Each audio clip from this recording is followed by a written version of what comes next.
we are. I think Susanna is joining us. I've got to do all the setup. Oh, she's going to join us later, hopefully, isn't she, later? Yeah, with a bit of luck. Yeah. We'll get there. I was excited. Right, let's just... Okay, let me just quit Safari. I think we're live on YouTube. And let's see if I can now. Yes. There we are. Right. Oh, I love your face. Good morning, darling. Good morning. Good morning.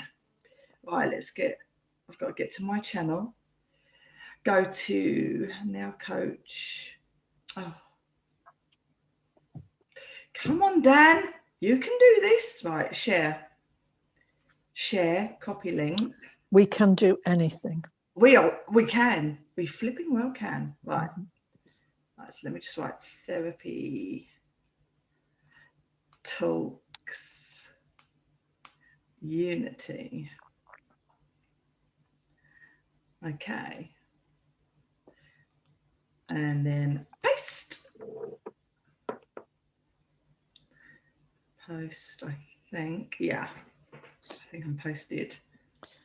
Look how clever we've all become, Tanya. I don't know, it's a challenge every time. Right, that's shut down. I do think we're good. So we're a little bit early. That's a start, isn't it? That's a bit change. Yeah, that's good. So good morning, everybody. Anyone that's watching us. I've got Linda with me today, and I think Susanna's going to be joining us too. Hey, Alana, let's see if I can change my view because I want to be next to you. Oh, yeah. I want to be next to you, but I can't. I'm looking at you when I speak. Yes. I'm going to look at you. So today, for our therapy talks, we are talking about unity, and that is. We are in really strange times, and we don't know what's real and what's not real. And everyone has got their own thoughts, their own ideas. Everything's got their own map of the world. And that is a beautiful thing. It's a beautiful thing that we are also individual, so unique. We follow different people. We follow different opinions. We look at different websites. We choose what we do believe and what we don't want to believe. But ultimately, we are all after the same kind of things like security and happiness and love, connection, all of these things that unite us as a human race. As a not even humans, animals want the same thing. We as a race on this planet, as a being on this planet, we are all after the same things. And to me, it's how can we accept others with different points of view, that we are all the same. We are all after the same thing. How can we unite and just accept people for who we are and what we really truly want? So today we're talking about unity. We've got things to say because in my world. Well, in my world, I love everybody. I think everybody's equal, and obviously we'll have different challenges in life. And but we are incredible beings. We really are. And as everyone knows, I'm really into crypto. And an amazing thing has happened with the crypto community today, and people are uniting. And we can talk about that a little bit later because it's game-changing what's going on out there in the financial world. And I'm no financial advisor. Don't get me wrong. This is just the feeling that I always had about who we are, our money, the money that we own. What is money? It's an energy. Like where can we put our energy where we can grow it and not to be controlled where we can't put, we're free beings. We are free souls. So, yeah, I'm a great believer in that we all have that chance, that opportunity to do what we want with our money and our energy and to choose. That's what life's about. So unity. Linda, I'm going to go straight to you. Let's just chat. Let's just flipping chat, because I don't really know what to say, but we're just going to talk. Just talk. It's called Therapy Talks, isn't it? Yeah. Talks. So let's just talk. Yeah. So what I've discovered, well, I'm sure what we've all discovered, anyone certainly that is on social media has discovered, there is a black and a white viewpoint about COVID. And I've not personally observed anything in between. It appears that you are on one side or you're on the other. To be honest, though, I'm not. That to me, I'm kind of, because I don't know. That's the thing, because I have no. Yeah, I know obviously COVID exists. Don't get me wrong. I know that. Yeah. But the actual, how everything's being, we don't know. We're in the unknown. We're in unknown territories. So, but there are things we can know. Yeah. We're not all in the unknown. No. And so if you believe, this is my experience on, I'm of the age where it's Facebook is my I've experienced on Facebook, in my Facebook bubble, I do understand that Facebook controls what you see and what posts of everybody's you see. I understand that. So in my Facebook bubble, there is a black and a white. Yeah. And you are either for it or you're against it. Yeah. You're either for the government narrative or you're against it.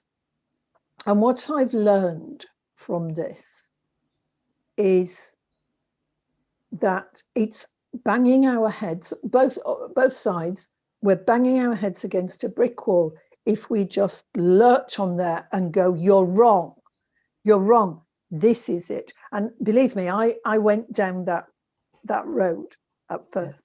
I went a long way down that road and I marshaled my facts that I can prove you wrong with. And where did it get me? Nowhere at all, because no one who has a viewpoint, this is what I missed. If you have marshaled your thoughts and you have chosen some beliefs, you're not giving them up, are you? You're not giving them up because a woman on Facebook says you're wrong. No, of course not. So, but what I did learn that was very exciting and so nice to experience is, if instead of being, combative and against them, if I started and put myself beside them, shoulder to shoulder, in how I spoke and how I wrote, my tone, and started, a good way of doing that is reading carefully what this person has said.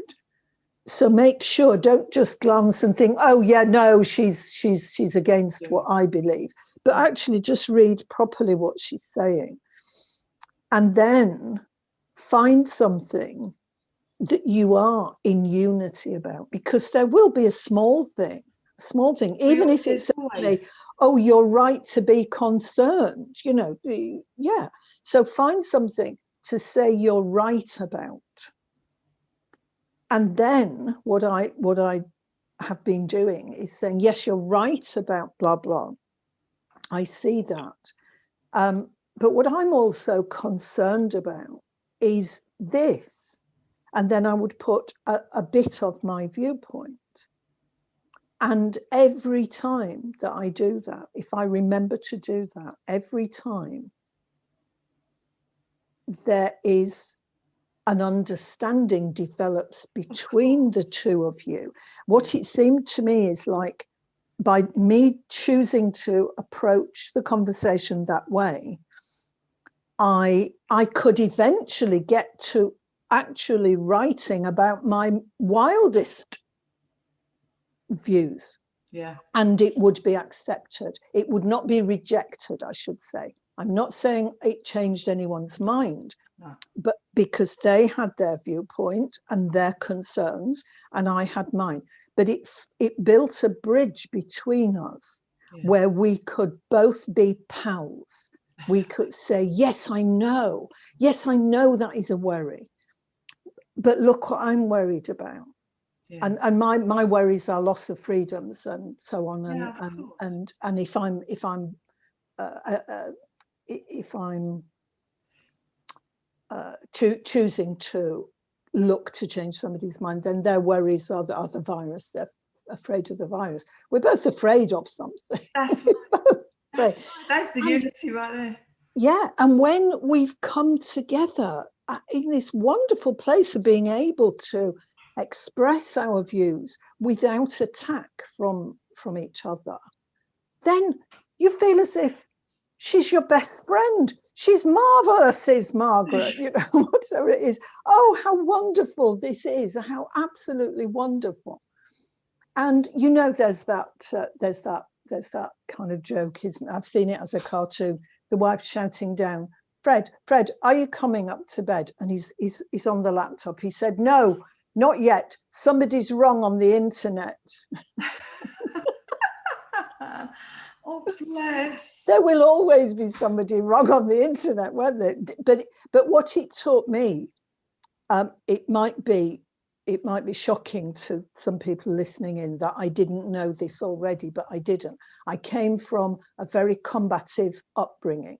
You were right or you were wrong. If you didn't hold my view, you were wrong. And I learned from doing this on Facebook. I tend not to try to tell anybody anything nowadays, but I did it for a little while, sharing my views. And I learned there is more than one viewpoint. And it isn't that one is right and one is wrong.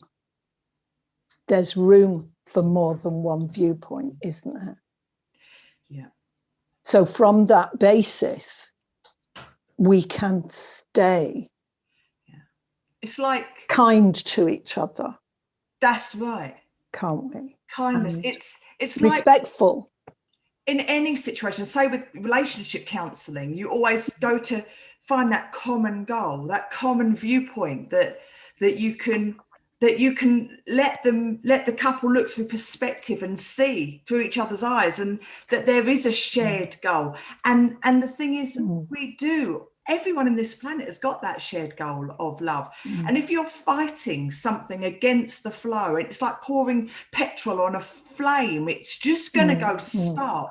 Whereas if you let it just die down and quieten and throw love at a situation rather than hate, or pain rather than pain, if you can throw understanding, kindness, love, and open-mindedness, which is the most important thing, if you can do that, then everything feels better and it's calmer. And the overlying feeling out of everything is that yes, there is black, yes, there is white, absolutely, and it's clear as day. But a lot of the people that just, because we are in the unknown, like my own point of view, unknown, we don't really talk about it because we don't know.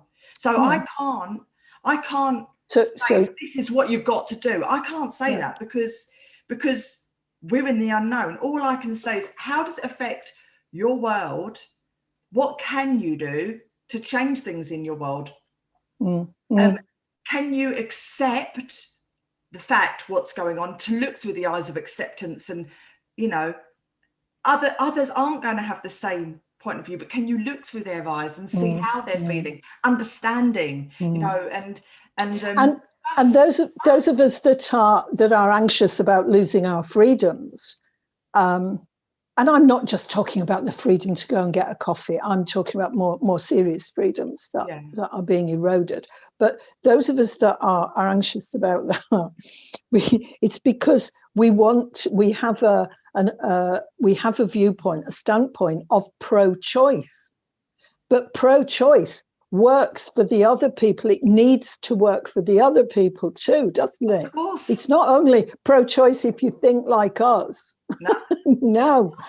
That's pro-choice has to be for everyone, and it has to include your opinions.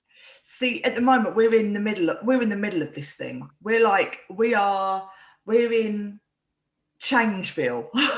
You know, things are changing and we don't know what it's going to look like the other side. We don't know. We know what it looked like before, or how we saw things before, and we know how we feel right now. But in our current situation, how does it really look right now to the present? What can you do? What can't you do? When we emerge from the other side, that's when things kick in. That's when we can choose how we need to deal with the situation. But say for like the monetary side of things, the crypto world, which is a decentralized world. It's not run by big corporations. Well, in general, like Bitcoin isn't anyway. There are other coins out there, altcoins, that are run by institutions and stuff. They've got a big thing, but it's a decentralized platform where you can go and buy something in a decentralized exchange, it's called, and you can buy a crypto, and they're looking at bringing stocks over it as well now. And no one can turn off the buy button. No one can turn off the sell button. You know, it's run by the people, right? And people power is where it's at, you know. And it was interesting because yesterday, I mean, with Bitcoin, it's very, very volatile. And I look at all these different little companies as well, up and coming companies, the people behind it. If I like their values, what they've done in the past, I study it quite a lot because I'm very interested in it. And yesterday, there was a big thing that went on, and it was, and I'm not a financial advisor. I don't know everything in and out, but all I can say is there's a company called GameStop that's an American, I think it's an American-based company, and their shares were basically trading at like $5 a share for a long time. It was, you know, they've been suffering in the pandemic, and a lot of these big companies were shorting, which means that they were betting on the stocks going down and putting a lot of pressure on the downwards. And anyway, I think it was Reddit, you know, the community, Reddit, the forum. Yes. They all got together, and the power of the people, they started buying GameStop shares, right? GameStop shares. And they got those shares from $5 up to $400 in one day.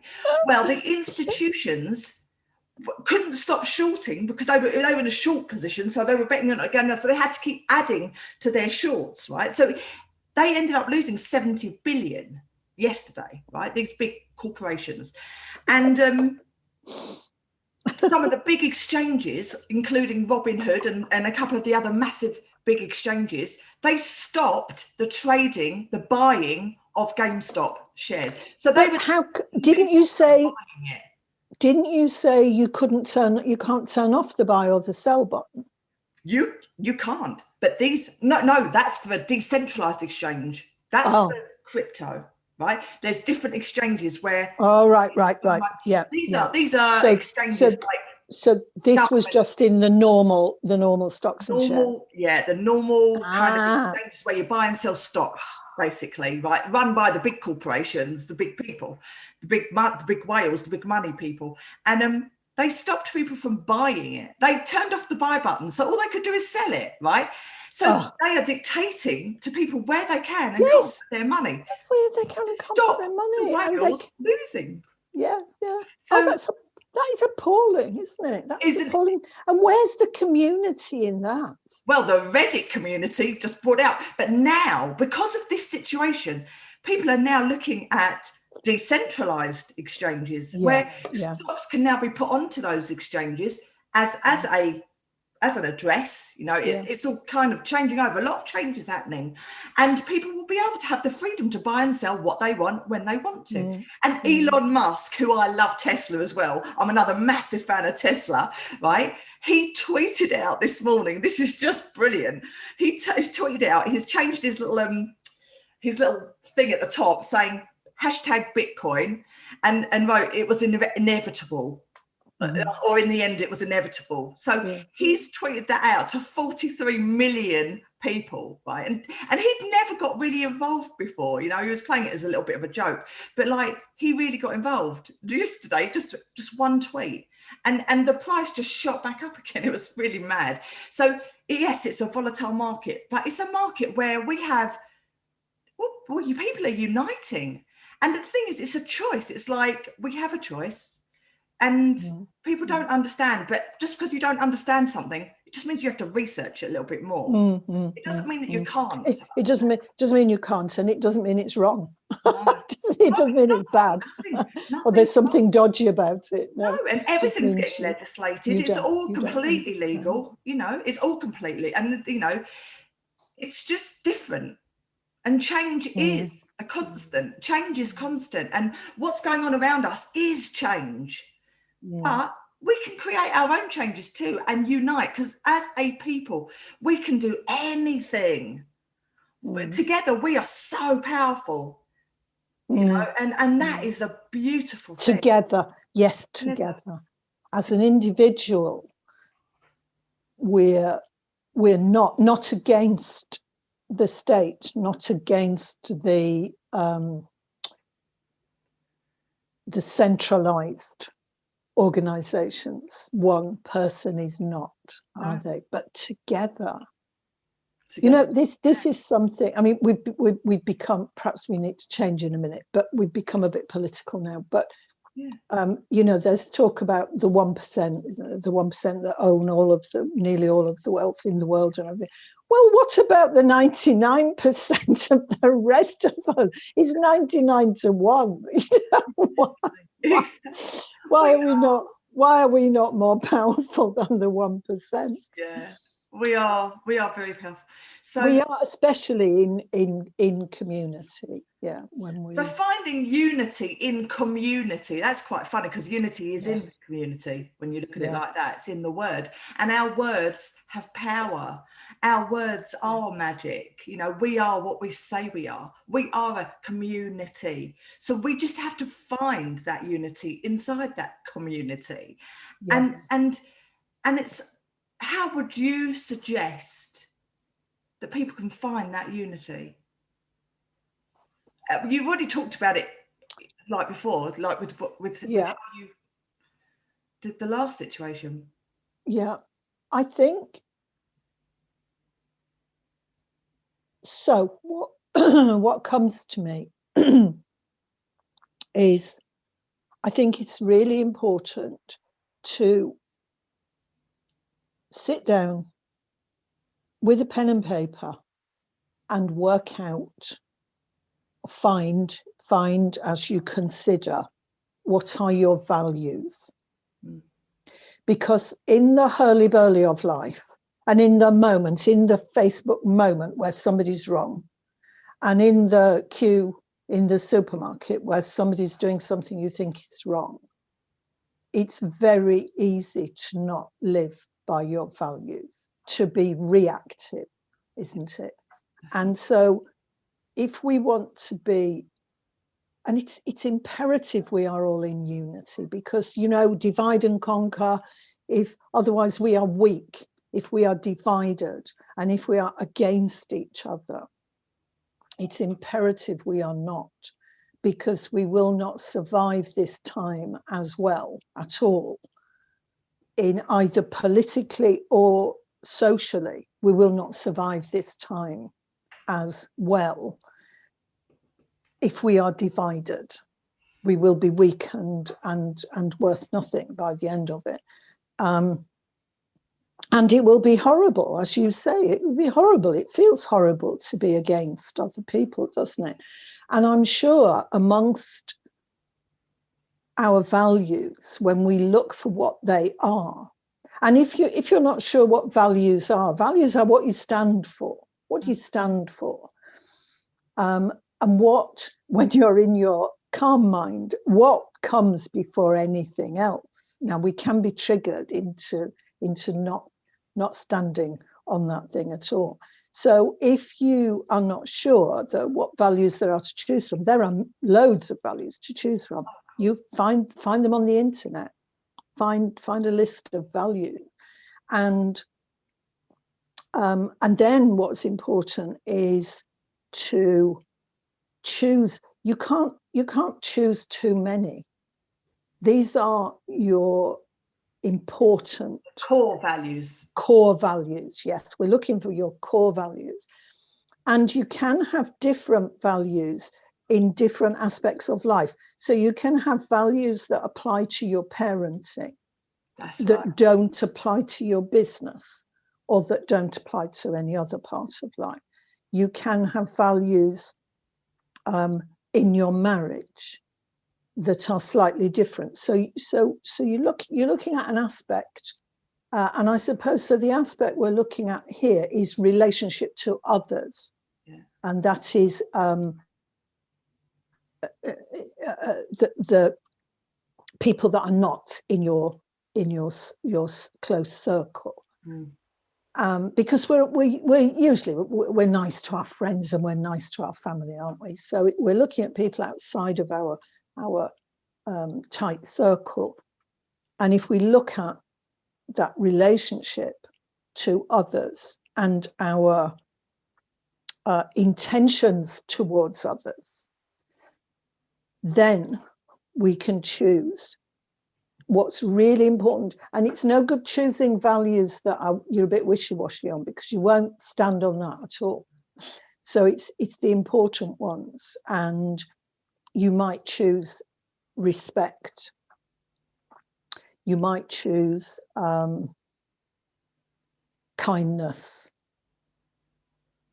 You might choose helpfulness.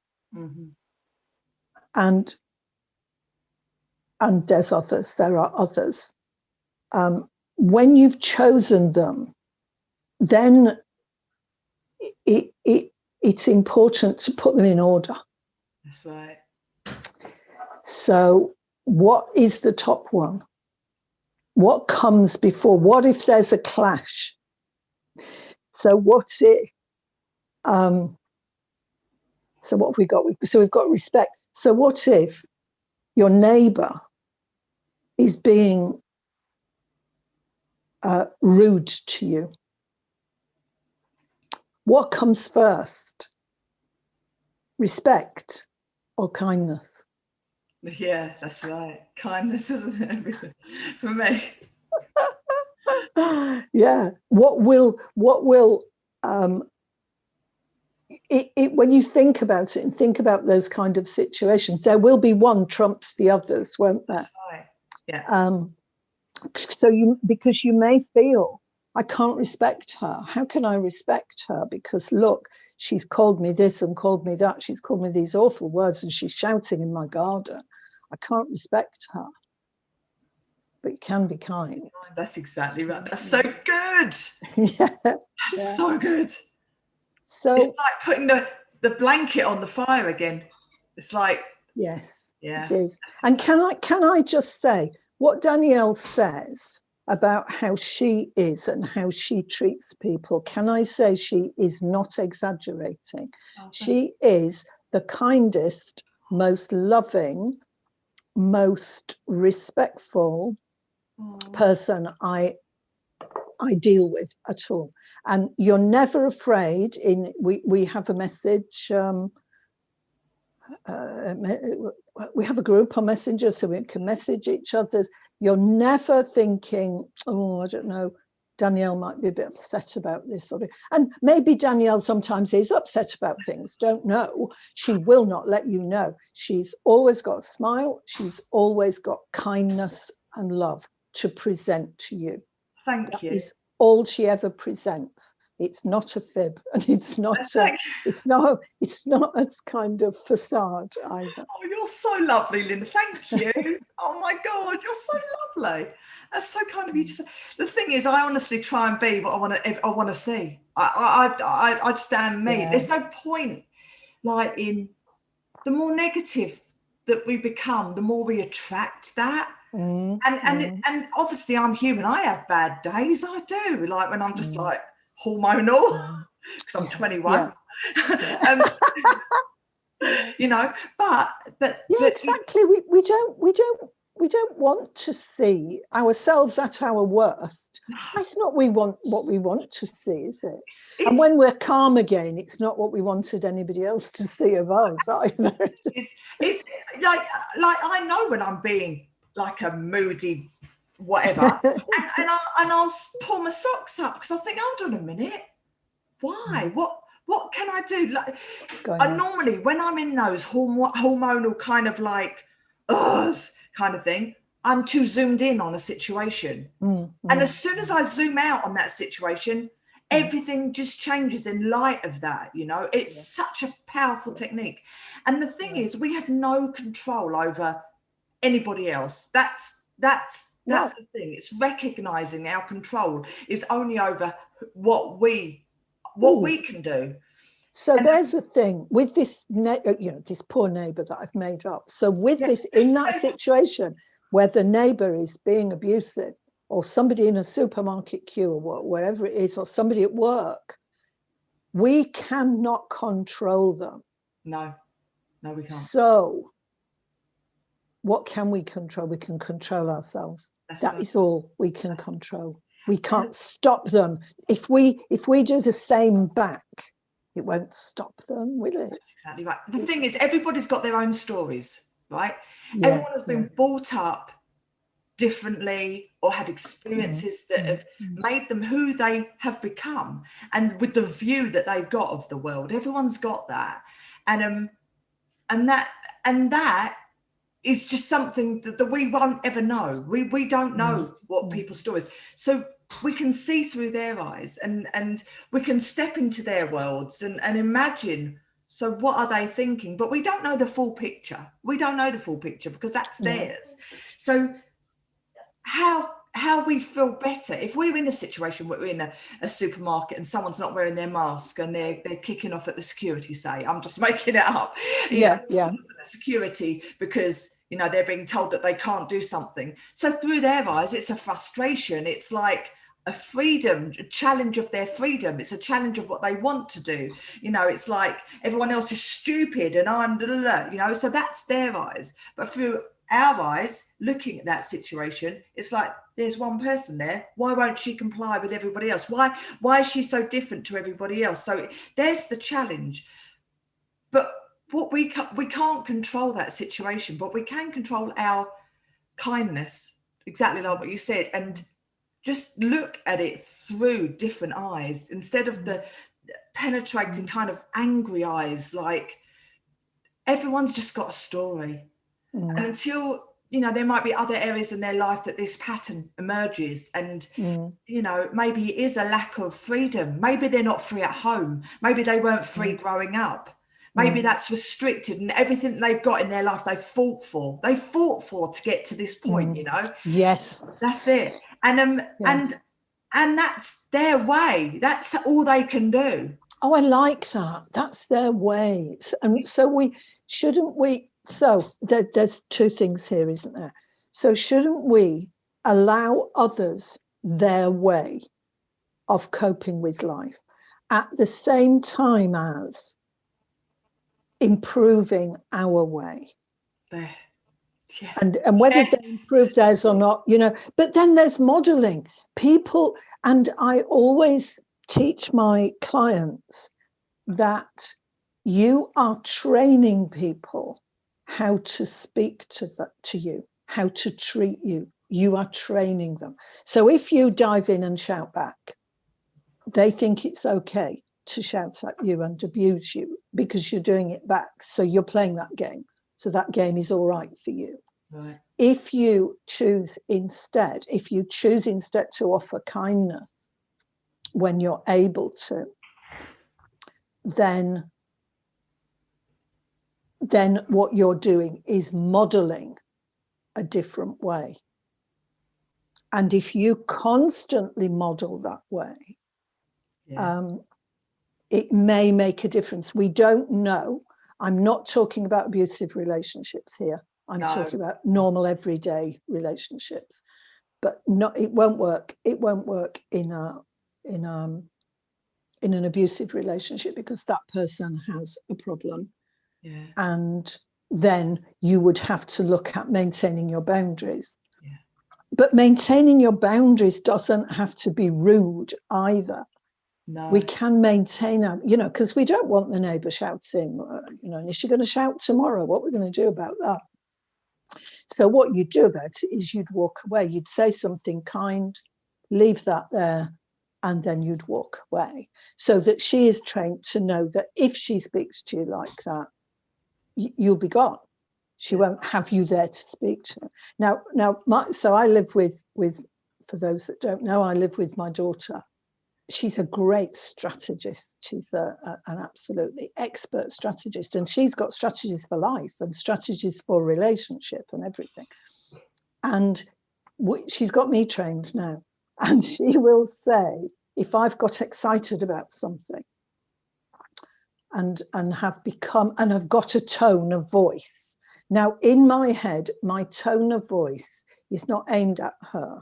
My tone of voice is aimed at the dispute. Yes. So I'm going, yes, but blah, blah. And for sure, if there is a dispute, I've got the T-shirt on that says, what about me? So that's all right. So I'm coming from the wrong place. But if that occurs, I can't remember it occurring now for quite a long time. She's got me trained now. And I'm grateful for that. She will say, if you continue to speak to me like that, I'm not having this conversation. And you know, because she says it so firmly, and I know her, she will not. You won't be able to trail after her and carry it on. You will not. She will not be having that conversation. And it pulls you up and you think, yes, well, why am I speaking like this? Because for her, she receives my tone. That's right. It's unpleasant. It doesn't matter who I'm aiming the tone at. It's unpleasant, isn't it, if you've got a snippy tone of voice? Yeah. That's important, that tone of voice. Very important. Because it is something that applies to many different things, including the voice that we speak to ourselves with. Yes. So I think that's very, very important what you just said, because if we speak so this kindness, sorry, I'm cutting. No, please do. This applying kindness when your neighbour's acting like a lunatic, it does not mean that you lose anything. It doesn't make you a doormat, because you would go on to consider, how can you end this abusive conversation? Yeah. And there's lots that we could say about that. Maybe we'll do relationship skills. That'd be nice. Because there are ways you can take control. And the thing I always say about this is, the one that controls the conversation is the one that understands. Yes. Oh, that's beautiful, Linda. So we need to up our understanding of what's happening and step out of it. Yeah. And as you say, step out of it. Don't be having that T-shirt on, but what about me? And what about, why is she speaking to me like this? And you don't actually have to say anything sometimes. Sometimes silence is golden. Absolutely. Dropping the rope. If someone's shouting and shouting and shouting at you, rope. Yeah. It's just flowing off you like water over a duck's back. There's an analogy. It's like words. They have the power to hurt someone, but you also have the choice to let them just flow, because we can do that, and we choose to take on what we want to take on as well. We choose to believe about ourselves what we want to believe about ourselves. And going back to that tone of voice, if you've got a voice in your head that's just basically telling you, oh, I should be doing that, or that's really a bad thing, I can't believe she's done that, or he's done that, or whatever it is, like say go back to the supermarket thing, and there's that tone of voice. If you could change that tone of voice into like a Mickey Mouse voice, this is what we learn at NLP, isn't it? Like a Mickey Mouse voice. Yes, it is. Yeah. Or into like a really high-pitched voice, or just a different voice, or even sing it. Yes, I would sing it, yeah. Or play that Benny Hill music in the background. Yeah, exactly. How does it then sound to you? Can you feel better just by changing that voice in your head, by changing that thing that's telling you that it's not right? can that be changed? Because Mm. very often that can change everything. You know, Mm. that can change Mm. everything. It's a Mm. beautiful thing. We're so lucky to. We are, oh, aren't we lucky to, or blessed to be alive at this time? And there will be more to come, of course. Those that live in other generations into the future, there will be even more wonderful understandings. But you know, if we look back at if we just look back to my parents' generation, there was not half as much understood about relationship. There were not, because we didn't understand, then the skills didn't exist. That's it. I'm not saying people didn't have good relationships, but that would be because it was inherent. Yeah, of course. Or because of the way they were brought up. And if you were brought up to argue, as I was, then you were stuck with it. And 2 divorces later, you know, your daughter's saying to you, if you're going to speak to me like that. That's the thing. So it's just all this wonderful knowledge and understanding of the human psyche, understanding of the human heart. Yeah. As well, isn't it? That gives us the power. Yeah, the power for change and peace. Yes, that peace inside. Yeah, yes. That peace is a beautiful thing to be able to harness, because that's the calm. Once you've got that peace, you've got your calm. Yes. And there can't be peace if we're in conflict. No. Can there? No, they can't. So if we choose, and there's a choice to be made there. How am I going to deal with this situation? I'm getting into conflict right away. I'm not going to go into the detail of this because it is a little bit political, but I had 2 experiences in the last 2 days. One where I was prepared with my wording and I chose it carefully, and I was challenged on something and I used my wording, but I was able to use my wording because of the kind and respectful way I was spoken to, and in my perception, and everything went well. And then I was in a situation with someone else yesterday where she didn't choose, in my perception, she didn't choose to address the situation respectfully. Right. Straight away, none of my words I'd prepared came out of my mouth. What came out of my mouth was no. That was the first word, and it was followed by other similar things. Absolutely, it triggered that choice of conflict. Yeah, I thought, no, I'm going into conflict here. No is a powerful word. No is a very powerful word. And you're allowed to use it as well. Yes, and it was okay. It was all right. I wouldn't say that I didn't have peace, but I had made a choice to be extremely assertive and not back down. Sometimes. And I think that felt all right, but you never know. You can fool yourself, can't you? It was nicer. It was much nicer to have stayed in control, because I wasn't in control, you see. I was being reactive. So who knows? So actually, I gave her all the power. Yeah, of course. She had chosen to be stroppy back. She didn't, but she might have done. And then I've no power, have I? I've given her all my power. Whereas with Linda, the guy the day before, you had the power. I kept my power, but so what I need to work on is I kept it because he didn't trigger my my no. Otherwise I'd have been saying it to him. So I need to be aware when I'm going into these situations. I need to What be would you have aware of changed what I want differently? to. What could you change differently now, looking back at that situation with the foresight now of how you felt, how you dealt with the situation? What would you do differently if you're going back? I would like the option. I'd like more options. I'd like to have had because I didn't. I was out of control when I said no. How could you have gained control? I think it would be personal clearing of what triggers my rebellion. Yeah.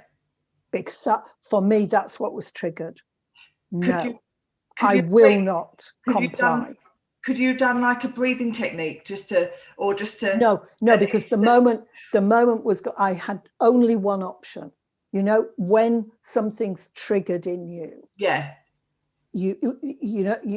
as we know, the purpose of NLP work is to give you options. Yeah. And it highlighted for me that there's something I'm not clear on there. Right. Because it took away my options. I'd no choice except to be the bossy, rebellious. No. Yeah. I won't. And I couldn't pull myself back from that. And there was no moment because both people, I gave my power to both of those people. The first one happened to choose kindness. The second one chose a different way. We don't want to be giving our power about who we are to someone else, do we? No, we don't. So book in with one of us and get that stuff cleared, because it is so amazing when you've got choices. I've experienced that too. It's like in a reactive situation, it's noticing if there's a pattern of that reaction. And when it started, when did that pattern of that reaction first happen? What was the trigger at that point? What had happened up until when did you first meet a situation with no? And I know where mine was. Mine was grammar school. Okay. Yeah. It was not what I was used to for education. It was not what I was used to. I hated it. I didn't like it, so I rebelled. You see, you probably got to a point where you built, and to the point where you just had to explode. And that was the no, isn't it? It's because all of that little chipping away at your soul throughout that time, that was like little pieces of you where you were giving the power away knowingly, and you felt that you couldn't get it back, and then until the point where you just exploded. And something similar happened to me at school, actually, because I was bullied very badly at school for a long time. Oh God, for a long, long time. And it was chipping away at me for so many years until the point where I exploded. And I must have been, I think I was in the 4th year or the 5th year, I can't remember now. But I've been bullied by both boys and girls. And I felt less than zero. I really did. My self-worth was so low. It was terrible. And I wish I could I did go back and give myself a cuddle when I did my NLP, you know? But it got to the point where there was a school tuck shop, like a sweet shop, right? And every lunchtime, people used to go there. And that's where the school went, and they sat on counters and bought their sweets and da-da-da. And there was a group of boys, and I'd gone in there and I'd got whatever I'd got. And I was quite a big girl when I was younger. I was like 15 stone when I was 15. So I was quite a big girl, which was, part of me.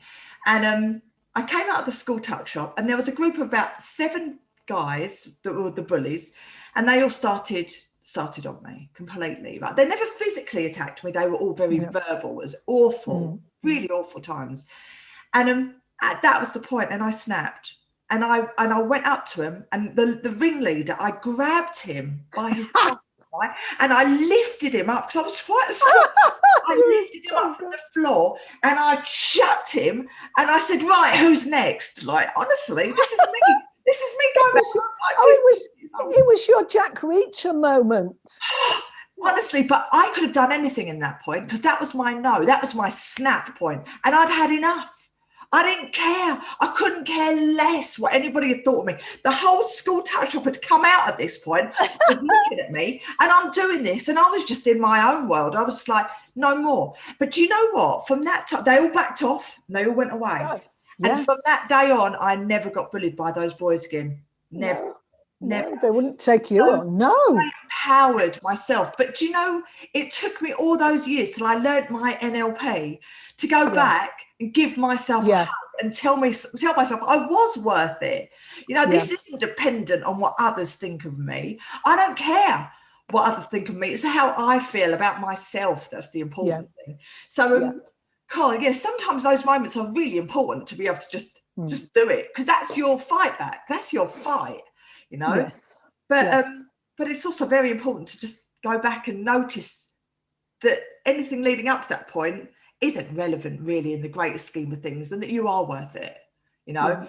And in the film I mentioned, the videos I'm watching, The Greater Reset, at the end of one guy's spot, he said, I want to finish with this mantra. I always do it, and I'd like you to join me in it.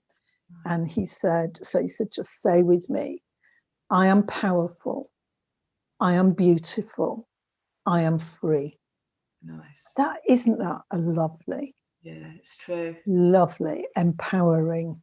Yeah. Looking in the mirror, saying that to yourself every day, and meaning it, feeling it. It's what we speak about ourselves on a daily basis is who we are. You know, it's like very important. Absolutely. And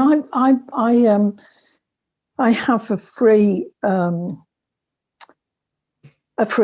product that I give to anybody and everybody that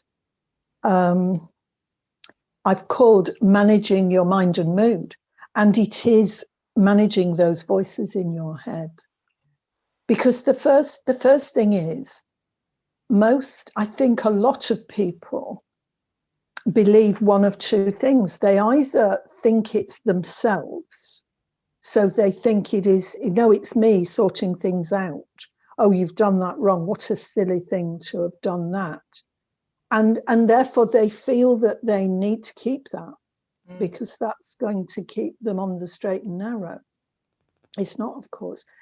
Or the other thing, some people have a few voices, and others will be the voice of authority from their previous life, maybe their strict grandmother or their mother or teacher at school or whatever. And just using, and I acknowledge her contribution to what I give to people as well, is Brené Brown's approach to this. She's amazing. Acknowledge that she's amazing, and we just sort that out, just as you said earlier, just in that way of just diminishing those voices in whatever way you can. Give them, and she talks of giving them names, doesn't she? So one of them, if she's starting to get stressed and thinking she's not done something well enough, she goes, "Oh, perfectionista has turned up then." And of course, it just diminishes the power of that thought, doesn't it? Yeah. It's the many facets who we are, isn't it? We are a million people just put into one. And the other thing that Kate brought home to me, I knew of this idea, but I didn't apply it to myself until I did some work with Kate did some work with me. And an incident had happened where I was very disempowered. I was 6, and I'd taken on some false ideas that it was my fault. And Kate was saying, "But could you control an adult?" Oh no, probably not. Right. And she said, and there was an emotionally upsetting part to this incident as well. And she said, right, so, well, it was an incident where we were late for the bus for my mum to take me to infant school. Yeah. And all the way there, so we're running all the way there. She's very pregnant with my sister. Oh. And we're running and running. And all the way there, she's telling me it's my fault. Oh. So I'm taking that on board. I think, well, it is because I'm 6, you know. So it must be then, must be my fault. And Kate points out that so you're 6 and there's an adult there. Whose job was it to get to the right?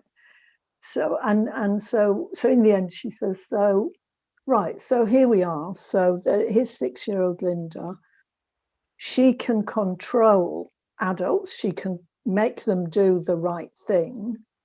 Oh, yeah, perhaps not. And when my mum fell, she fell on her stomach. I understand. And I wasn't sure what that meant. I wasn't sure if the baby would be dead. So here you are, 6-year-old Linda, you can control adults and you've not done it right and you've killed the baby. And that's who's driving your bus. Yes, it is. It is. So this is why, of course, she's driving, along with several other Lindas, are driving the bus now. Yeah. Aren't they? If we don't go in there and clear it up. Of course. And give that 6-year-old the resources she needed to see it differently. Absolutely. And put it to bed. Yeah. Then it's driving the bus. Oh, I love it. Oh, I'm sorry that happened, because I know how that must have been awful. Oh, darling. Well, it must have been. Now, funnily enough, well, it's not now because I've sorted it out. Sorted it, exactly. Yeah. Yeah. Of course, perspective, right?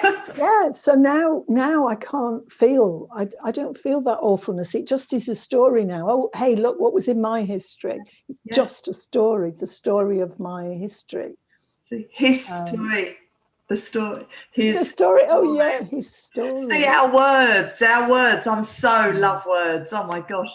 It's funny because I was doing my motivational minutes. I've got to stop talking soon. Look, it's nearly an hour. We chat for an hour. I flipping love you. I love talking to you. I was doing my motivational minutes last year. I did it for like 11 months solid. So I was like doing it every day. I've given myself space now. I needed to have me time again, especially with the Ethan's exams and that. But I was using all different poetry that made me feel great and paragraphs and stuff like that. Anyway, I had one of the poems that I read out along with my motivational minute was written by a lady called Ms. Moem. Okay. And she's an incredible poet. She'd written loads of stuff that I'd been reading out and stuff. She's just a master of words, magic.